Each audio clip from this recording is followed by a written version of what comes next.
अब हम विधानसभा चुनाव पे चर्चा करेंगे।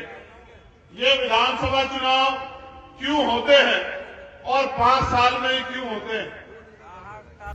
आप सभी का स्वागत है एक और नए वीडियो में। चंद्रशेखर आजाद एक जनसभा में बोल रहे हैं कि 5 साल में एक बार चुनाव क्यों होते हैं और ये चुनाव क्यों कराए जाते हैं, इसका पूरा मकसद उन्होंने इस जनसभा में कहा। तो आइएगा पहले सुन लेते हैं चंद्रशेखर आजाद का ये वाला बयान कि आखिर में 5 साल में एक बार चुनाव क्यों होते हैं और एक चुनावी जनसभा को चंद्रशेखर आजाद संबोधित कर रहे हैं। चंद्रशेखर आजाद जो है आज देश के एक उभरते हुए नेता हैं जो कि ज़्यादातर उत्तर प्रदेश में वो अच्छा खासा दखल दे रहे हैं इस समय, क्योंकि उनकी पार्टी नई है लेकिन जलवा काफ़ी पुराना हो चुका है। लोगों के मन पे एक ही शख्स का इस समय ज़्यादातर नाम लिया जाता है, वो है चंद्रशेखर आज़ाद। वो हर समय चर्चाओं में बने रहते हैं, चाहे वो महाकुंभ का बयान हो या किसी और का हो।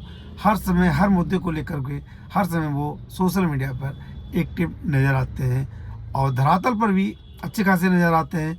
उनकी जनसभाओं में अच्छी खासी भीड़ होती है, लोग उनको समझते हैं और सुनना चाहते हैं। तो चलिएगा हम पहले सुनते हैं उनका ये वाला वीडियो। दिन रात परेशान रहती है। उन्होंने मुझे कई परेशानियां बताई। उनको जानने के बाद मुझे ऐसा लगा कि वास्तविकता में वो यहाँ धरातल पे काम करते हैं, इस वजह से उनको हर तरह की परेशानियों की जानकारी है। मैं इसलिए आपसे अपील करता हूं कि आप डॉक्टर नियाज को अपना प्रत्याशी ना माने। आप डॉक्टर नियाज को अपना भाई, अपना हमदर्द, अपना साथी और अपनी समस्याओं को हल करने वाला अपना भाई मान के जो है उनके साथ खड़े हो जाएं, तभी जाके बदलाव हो सकता है। मेरे दाहिनी तरफ हमारे मिशनरी कलाकार भाई मंजीत सिंह जी भी यहाँ मौजूद हैं। उन्होंने भी आपको अच्छे अच्छे मिशनरी गाने सुनाकर आपका सम्मान किया होगा। वो बड़े चंचल स्वभाव के हैं, महफिल को जमाने में बहुत जोर लगाते हैं। मैं पिछले लंबे समय से उनको देख रहा हूं। सम्मानित साथियों, अब हम विधानसभा चुनाव पे चर्चा करेंगे। ये विधानसभा चुनाव क्यों होते हैं और 5 साल में ही क्यों होते हैं, और इन चुनाव में अगर ये वोट का अधिकार चंद लोगों के पास रहता तो क्या होता, और आपके लाभ आप सब पर आया है बालिग लोगों पे, तो क्या होना चाहिए, और ये वोट कहां से मिली और इस वोट का कैसे प्रयोग करना है। जब तक इन सब बातों को आप नहीं समझोगे तब तक मुझे नहीं लगता कि आप अपनी वोट का सही फैसला ले पाओगे।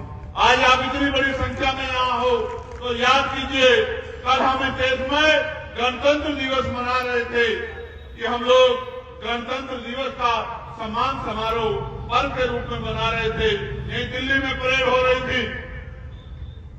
मैं अपने क्षेत्र में परेड के बाद गया, वहां की समस्याओं को जानने के लिए फिर रात में सफर करके लौटा कि मुझे नियाज भाई के यहाँ जाना है।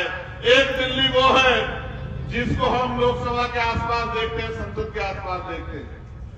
वो दिल्ली जहां चौराहे पे देश का जवान खड़ा हुआ है सुरक्षा के लिए, वो दिल्ली जहां पार्क है, जहां साफ सफाई की व्यवस्था है, जिनकी सड़कों पर निकल के ऐसा लगता है कि हम भारत में नहीं विदेश में, इतना विकास हुआ कि हम विदेश में हैं।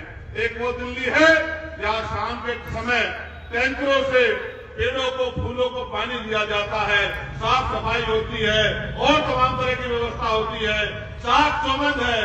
और एक दिल्ली ये दिल्ली है जिस दिल्ली को देख के लगता है कि हम दिल्ली में नहीं हैं, क्योंकि दिल्ली तो बड़े दिल वालों की है, लेकिन यहाँ आते आते तो सरकार का दिल बड़ा छोटा हो जाता है। क्या तो आप में कमी है या सरकार में कमी है? आपको मुझको समझना पड़ेगा, एक में तो कमी है। तो मैं आपको नहीं मान सकता जो लोग इस देश में टैक्स देकर लोगों का पेट भरते हैं। मुझे भी तनख्वाह आपके टैक्स के पैसे से मिलती है और यहाँ खड़े हमारे अर्धसैनिक बलों को और हमारे पुलिस के जवानों को भी तनख्वाह आपके टैक्स के पैसे से मिलती है। तो आप तो मालिक हैं, आप गलत नहीं हो सकते। वो सरकारें गलत है जो वोट तो आपसे लेती हैं लेकिन काम पैसे वालों का करती है। क्योंकि अगर वो सरकारें अच्छी होती तो आज आपको इतना अपना काम छोड़ के मेरी तरफ, भाई नियाज की तरफ आंखें फैला कर नहीं देखना पड़ता, उंगली से नहीं देखना पड़ता कि हमारे यहाँ बदलाव की जरूरत है। सम्मानित साथियों, इस देश में वोट का अधिकार सबको नहीं था। इस देश में राजतंत्र था, राजा महाराजा राज करते थे और जो रानी के पेट से जन्म लेता था उसके माथे पर लिखा होता था कि ये राज करेगा, ये राजा बनेगा। लेकिन एक समय ऐसा आया, आजादी का संघर्ष स्टार्ट हुआ, आजादी के संघर्ष में सब लोगों ने बलिदान दिया और एक समय ऐसा आया कि अंग्रेजों के पैर पड़ गए। अंग्रेज जाने लगे तो कहने लगे कि चलो देश तो आजाद मांग रहे हो, देश आजाद हो भी जाएगा, लेकिन चलाओगे कैसे, कैसे चलाओगे, क्या तरीका चलाने का, हर आदमी तक सुख सुविधा कैसे पहुंचाओगे। तो सबने देखा कि ये तो वाकई में कठिन काम है।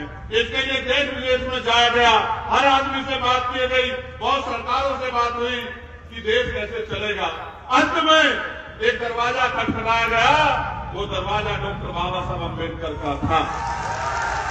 जब उस दरवाजे को खटखटाया गया और ये पूछा गया कि देश कैसे चलेगा, उन्होंने कहा इस देश का संविधान लिखा जाएगा, वो संविधान सुनिश्चित करेगा कि गणतंत्र का मतलब ये होता है कि जनता द्वारा जनता का शासन, जनता जिसको चाहेगी कुर्सी पर बिठा देगी और जिसको चाहेगी जमीन पर पटक देगी।